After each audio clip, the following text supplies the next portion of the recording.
There are historic records of cannibalistic behavior among humans, and some anthropologists suggest that cannibalism was widespread in human civilizations as early as the Paleolithic. Although many tribal groups have practiced cannibalism in the past, it is believed that only a small number do so today. Contrary to what the movie The Green Inferno suggests, which the horror community tends to dislike, though I personally really enjoyed it. I'll never be ashamed to like what I like, even if there are a lot of people who disagree with me. Cannibalism has occasionally been a last option for starving communities in desperate situations. I'll talk about cannibalism for survival in a different video, as the videos I make that are over 30 minutes long are wearing on me. Even if I work constantly, which I did for 6 months, I was miserable and had weekly mental breakdowns. If I want to upload weekly, while I also have a full-time job, I need to try to make more of my videos less than 30 minutes, which is unfortunate to me. I hope to soon quit my job and have more time for creation, as I can talk for hours, but with the time I have, that's not really feasible for me. Can I say cannibalism on YouTube without getting demonetized? God, I hope so. YouTube is such a pussy. There are raunchy videos on TV that have advertisers. I really don't think they care if I say a naughty word or discuss a dark topic. Some serial criminals, including Jeffrey Dahmer and Albert Fish, are infamous for eating their victims after they had been slain. Though I'm not going to discuss them as they are well known. I'm sure we both want to learn about a case we have never heard before, right? Other people, including the journalist William Seabrook and the artist Rick Gibson, have lawfully devoured human flesh either out of curiosity or to draw attention to themselves. I have never heard of these two personally. I'll look into them and touch on them if they are interesting. What is that one guy, Japanese? He ate a woman and hid her remains in a suitcase. It was found and he became like a celebrity afterwards. Issei Sawaga? Anyway, 6 Neanderthals, 100,000-year-old bones were discovered in a cave in France. Other Neanderthals had fractured the bones in a way to remove the marrow and brains, suggesting cannibalism. A cave in Spain has also yielded discoveries that point to exocannibalism, which, as opposed to endocannibalism, is the consumption of flesh outside one's social group. For example, eating one's enemy. Would you eat your enemy? Personally, I would not. A powerful episode of natural selection corresponded with the extinction of the Neanderthals. According to genetic findings, researchers conclude that the 127V gene, which is only known for existing flu-like diseases, suggests widespread cannibalism among recent humans based on hundreds of studies in relation to Kuru sickness, which is only known to spread through cannibalism. Quoting Wikipedia, Kuru is a rare, incurable, and fatal neurodegenerative disorder that was formerly common among the 4 people of Papua New Guinea. Kuru is a form of causing holes to form in the brain, giving it a spongy appearance, caused by the transmission of abnormally folded proteins, which leads to symptoms such as tremors and loss of coordination from neurodegeneration. Human skeletons and skulls discovered in England demonstrate the Stone Age Britain engaged in ceremonial cannibalism around 15,000 years ago. Jumping to AD, it is reported that Mary of Bethzubah, who was starving, ate her young son during the siege of Jerusalem in 70 AD. In 409, by pursuing the Romans to crown a new empire, the Visigoths took over Rome. The previous empire blockaded the city's ports in an effort to reclaim power, which caused famine, during which some persons were suspected of having partaken of eating human flesh. According to a historian, the Visigoths sought to lay siege to Rome once more out of the retaliation for losing the city. This is thought to have caused another dreadful famine in which the starved turned to horrible food and tore each other limb from limb so they may have flesh to eat, retelling that the infant at her breast was not even spared by the mother. Numerous citizens succumbed to the battle, portraying the attack as being extremely brutal. In a similar story, another historian claims that the Romans were tasting each other's flesh as they were being destroyed by hunger and other suffering, although some dispute this, claiming that there was little to no loss of life during the attack and omitting any mention of cannibalism, although it is uncertain which account is more accurate. Archaeological data indicates that just a small number of structures were actually destroyed, suggesting a rather mild invasion. However, the population of the city decreased from 800,000 prior to the attacks to less than half of that 9 years afterwards, suggesting the tales of the horrific war are true. In the 6th century, a southern Chinese emperor permitted the exchange of prisoners of war for food. They were caged, and when there was a need for meat, some of them would be removed, cooked, and eaten. A few years later, a prominent criminal had been defeated. It was rumored that pieces of his body had been salted and given to areas most affected by his conflicts, where they were cooked in stews and eaten by enraged mobs. During a year-long period known as the Starving Time, colonists in Jamestown, Virginia, turned to cannibalism. Some colonists started digging up corpses for sustenance once food supplies ran low. One man was burned alive as punishment after being tortured until he admitted to having slain, salted, and eaten his pregnant wife during this time. I honestly cannot think of anything more horrific than being burned alive. Personally, some people deserve punishment, but in my opinion, no one deserves pain that great. Anyway, I'm not too big of a fan of history. I would much rather discuss more modern cases. In the 1930s, a portion of human meat from the body of a healthy person who passed on accident was stolen by a hospital intern for New York Times reporter William Seabrook, who supposedly did so for research purposes. He prepared and consumed the meat, saying it was like good fully developed veal, not young but not yet beef. It was very definitely like that, and it was not like any other meat I have ever tasted. It was so nearly like good fully developed veal that I think no person with a palate of any ordinary normal sensitiveness could distinguish it from veal. It was mild, good meat with no other sharply defined or highly characteristic taste, such as, for instance, goat, Thai game, and pork have. The steak was slightly tougher than prime veal, a slight stringy but not too tough or stringy to be agreeably edible. Roast from which I cut and ate a central slice was tender in color, texture, smell, as well as taste, strengthened my certainty that of all the meats we habitually know, veal is the one meat which is the meat to which this meat is accurately comparable. This research seems completely unnecessary to me, disgusting, and shouldn't have been done in the name of science. In 1932, when Ukraine and Russia were suffering from famine, cannibalism was common this year. Numerous incidents of the practice have been documented. Survival required both moral and physical struggle. In 1933, a doctor revealed in a letter to a friend that she had not yet turned to cannibalism, but was not sure that I shall not be one.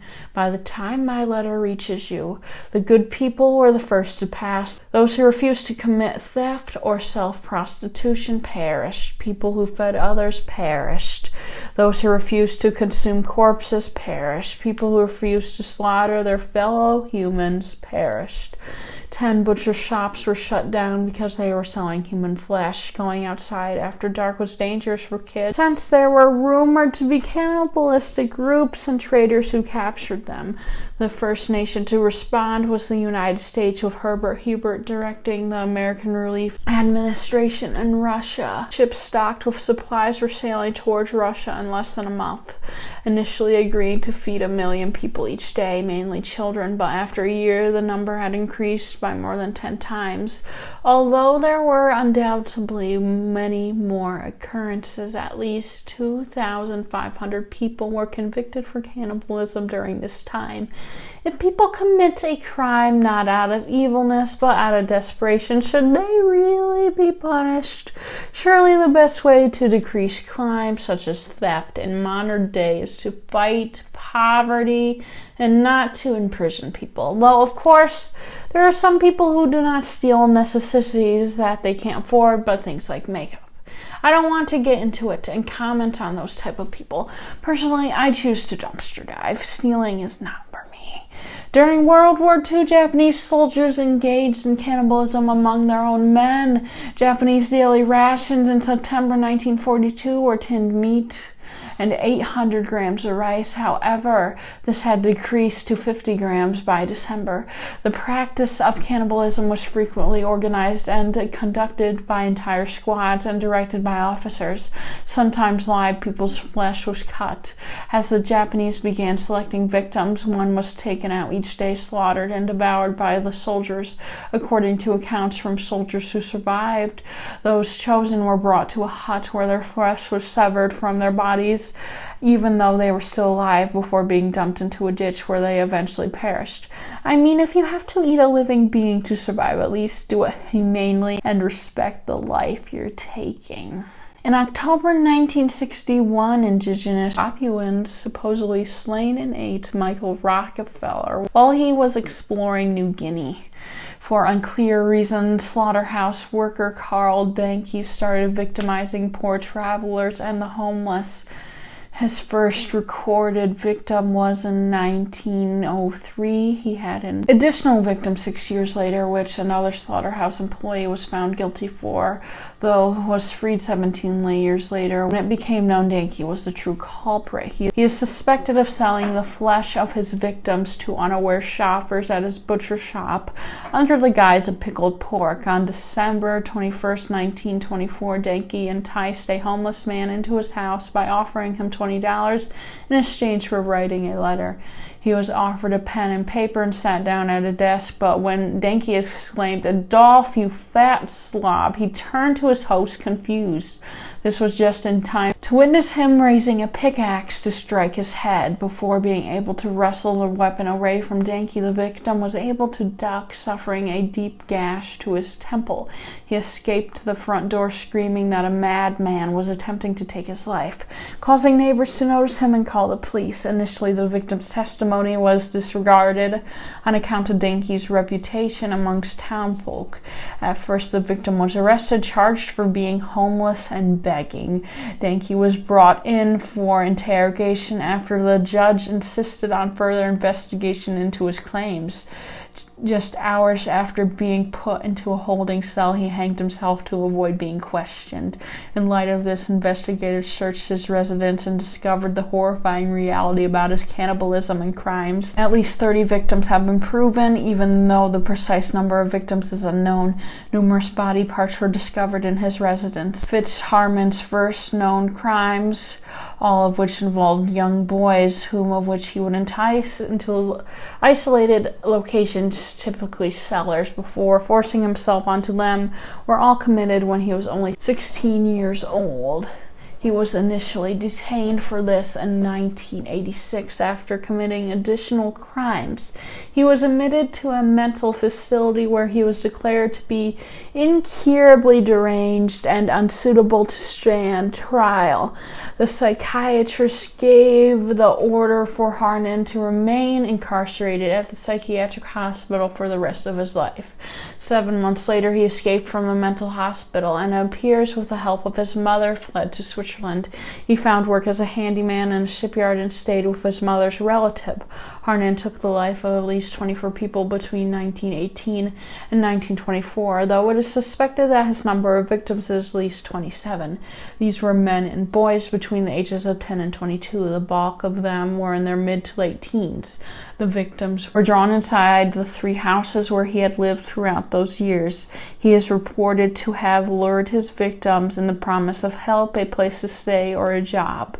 The victim was frequently offered food to drink at Harman's apartment before he bit into their Adam's apple, frequently as he was strangling them. Frequently this resulted in the victim asphyxiating to death, but on some occasions Harnan completely bit through the Adam's apple and trachea of his victims. The bodies of all Harnan's known victims were dismembered before he discarded them, primarily in a ravine. However, the mutilated remains of his first victim were merely buried. He loved to keep the personal belongings of his victims for himself or for his partner Hans Grans.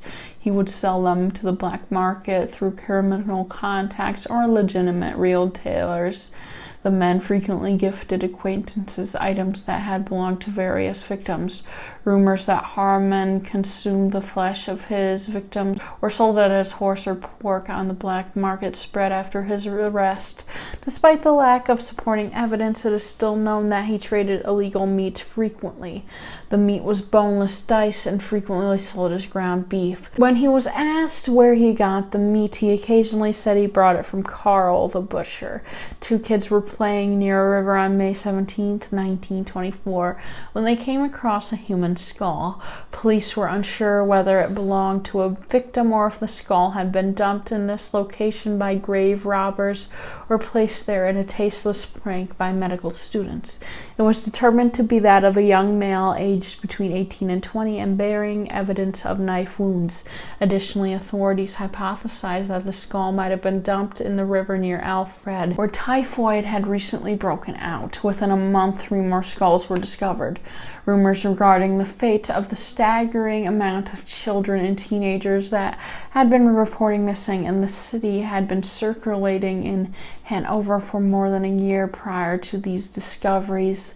Several publications referred to disproportionate number of young people who had been reported missing in Hanover between 1918 and 1924. In their responses to these finds and the rumors that followed them, a large group of Hanover citizens gathered at the river to investigate the banks and the vicinity. They found many human bones, which were given to authorities. Police opted to search the entirety of the river that passed through the city center. In reaction to these most recent findings, they found more than 500 additional human remains in the process. Harnan, a known homosexual to the police who had accumulated 15 prior convictions dating back to 1896 for various offenses, including harming a minor, was soon suspected as being responsible for the disappearances. He was kept under observation. After 2 undercover detectives saw him prowling Hanover's Central Station and getting into a fight with a 15-year-old boy, Harnan approached the police and insisted that the child be arrested for traveling under falsified identification. When the boy was taken into custody, he told the authorities that he had lived with Harnan for 4 days and that his accuser had repeatedly forced himself onto him, sometimes by holding a knife to his throat. The following morning, Harnan was taken into custody. Harnan admitted to forcing himself on taking the life of and dismembering numerous young men in what he initially described as rabid sexual passion. After being presented with his most recent evidence, he claimed that he never really intended for any of his victims to pass, but instead would suddenly feel the impulse to bite into their Adam's apple, which he referred to as his love bite. Only one intended victim managed to escape from Harnan's apartment, though it is unknown whether or not this person called the police to report the incident. Harnan stood in front of the court after hearing the conviction and said, "I accept the verdict fully and freely. I shall go to the decapitating block joyfully and happily." On April 15, 1925, at 6 in the morning, Harnan was executed by guillotine. Only a small number of witnesses saw the execution, as no media representatives were permitted to. According to documented accounts, Harnan marched confidently toward the guillotine despite appearing pale and uneasy. His last words were, "I am guilty, gentlemen, but hard as it may be, I want to die as a man. I repent, but I do not fear death." Just before resting his hand on the execution device in the 1850s, Boone Helm persuaded his cousin Little Bury Chute to travel with him on his expedition to California in search for gold. He accepted it at first, but when he tried to back out of the journey, angered, Helm stabbed him in the chest, continuing his journey west alone. Little Bury's brother and friends tracked him and eventually caught him, but due to his antics in captivity, he was soon sent to a mental institution.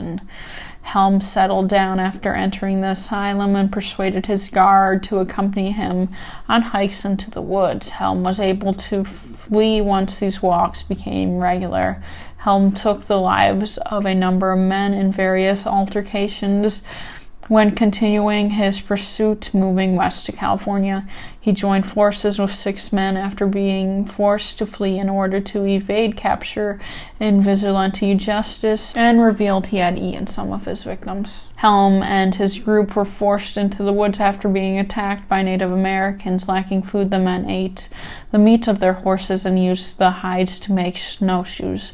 The voyage proved difficult, reducing the group to just Helm and a man named Burton. Helm left Burton when he was unable to continue, only to return just in time to hear Burton firing a weapon at himself. One of Burton's legs was consumed by Helm, while the other was wrapped and carried by him for later food.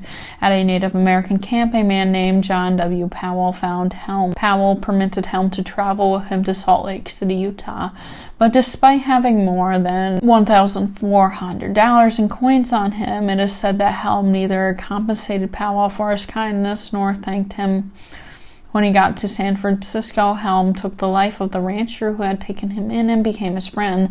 Then, after moving to Oregon, he resumed surviving off of stealing from people, frequently taking the lives of his victims. After consuming a lot of alcohol, Helm shot an unarmed man in a saloon in 1862, then ran away. Helm devoured a companion fugitive when they were on the run.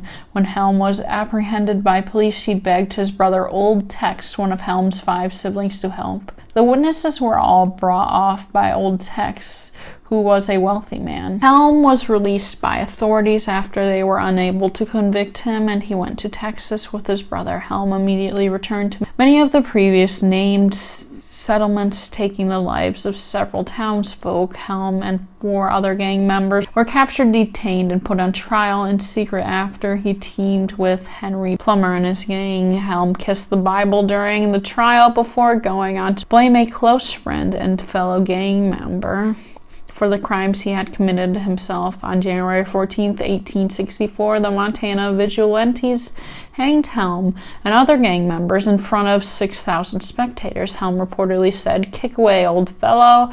My turn next. I'll be in hell with you in a minute," after seeing his companion hanged. Helm is said to have every man for his principles. As the executioner approached him, "Hurrah for Jeff Davis," a Democratic Republican, let her rip and then jumped off the hangman's box before it could be kicked away.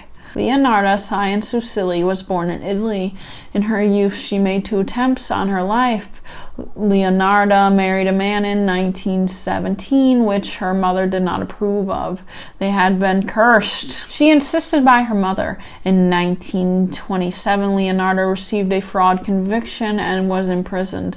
The couple relocated and their house was destroyed in a 1930 earthquake.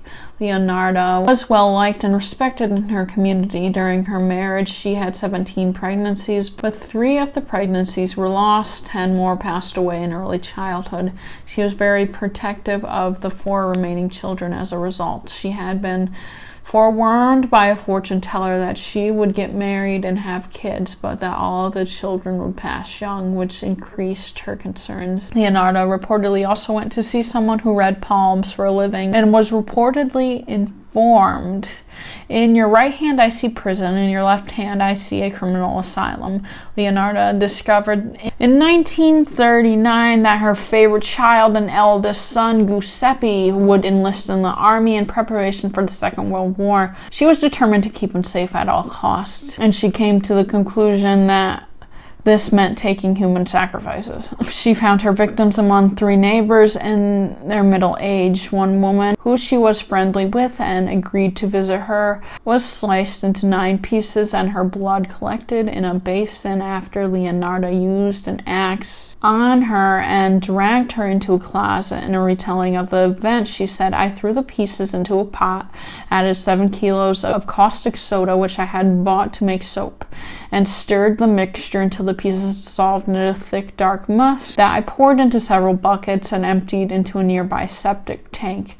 As for the blood in the basin, I waded into it, coagulated, dried it in the oven, ground it, and mixed it with flour, sugar, chocolate, milk, and eggs, as well as a bit of margarine, kneading all the ingredients together. I made lots of crunchy tea cakes and served them to the ladies who came to visit, though Giuseppe and I also ate them." Her second victim was also given laced wine and attacked with an axe. Her body was given the same treatment as the first. Her third victim's body was melted to make soap. Her sudden disappearance raised suspicions in the sister-in-law of her third victim, who had seen her walking inside Leonarda's home. She confined her worries to the police, who launched an investigation and promptly detained Leonarda. At first, she denied any wrongdoings. When authorities came to the conclusion that Leonarda's son Giuseppe was responsible for the crime, she admitted to the crimes and gave extensive explanations of everything she had done to save her son. After being found guilty of her actions, she was given a sentence of 30 years in prison and 3 years in a mental hospital. The Criminological Museum in Rome has a variety of items related to the case on exhibit, including the pot in which the victims were boiled. Alonzo Robinson, who was raised in a poor household in Cleveland, Mississippi, was initially detained by law enforcement there in 1918 after sending lewd letters to local ladies. While on his way to the jail, he was able to escape, but not before being shot in the shoulder. Sometime in 1926, he relocated to Ferndale, Michigan. Around this time, the city began to see the bodies of decapitated women, and the police immediately suspected Robinson. I'm going to call him Alonzo because my last name is Robinson, and I am mildly uncomfortable. He was found guilty in 1927 and sentenced to life in prison at the Indiana State Penitentiary in Michigan City for taking a girl's body from a nearby cemetery. He was questioned about the incident by Ferndale officials when he was in jail, but he replied, "I could tell you, but I'll die first. I could tell you a lot of things you'd like to know, a lot of things about murders and murders, but I'll die first." When he was released on parole in June 1934, he went back to Cleveland and carried on with his lewd letter writing. Postal officials were looking into one of them, which was sent to a woman in Indianapolis, and Alonzo had already taken the lives of 2 more people. He broke into Mr. Turner's and his pregnant wife's home in December. He struck Mr. Turner with an axe before he shot him while he was reading a newspaper. He then struck Mrs. Turner with an axe around 5 times before mutilating both of their bodies and retaining some of the woman's flesh. He also hit one of Turner's children in the head, leaving the child alive, but did not injure the other child, who was sleeping in a crib. Authorities in Shaw, Mississippi, were able to quickly track Robinson's letters to his post office box, leading to his arrest. In 1935, he immediately reached for his rifle, but the deputies soon overpowered him and forced him to hand over his weapon. When the policemen searched his pockets, they not only discovered more lewd messages and Mr. Turner's pocket watch, but also a packet of human hair, Mrs. Turner's color, and pieces of salted and cured human flesh with bite marks. He freely admitted to the crime as a result of having an impulse to take someone's life, and questioned about about the trunk with the missing woman's heads found in Ferndale, Alonzo admitted that the trunk was in fact his, but denied having hurt the woman, saying there were trophies from various grave robbing expeditions. Alonzo was brought to court for his trial following his confessions. Due to the horrific nature of his crimes, the Mississippi National Guard prepared intensive patrols to be conducted from both outside and within the courtroom. After a one-day trial, the court swiftly found him guilty and gave him a death penalty. He was then transported to a jail in Jackson with an escort of 200 National Guardsmen for safekeeping. Alonzo Robinson was hanged, grinning widely, as the black hood and noose were pulled over his head.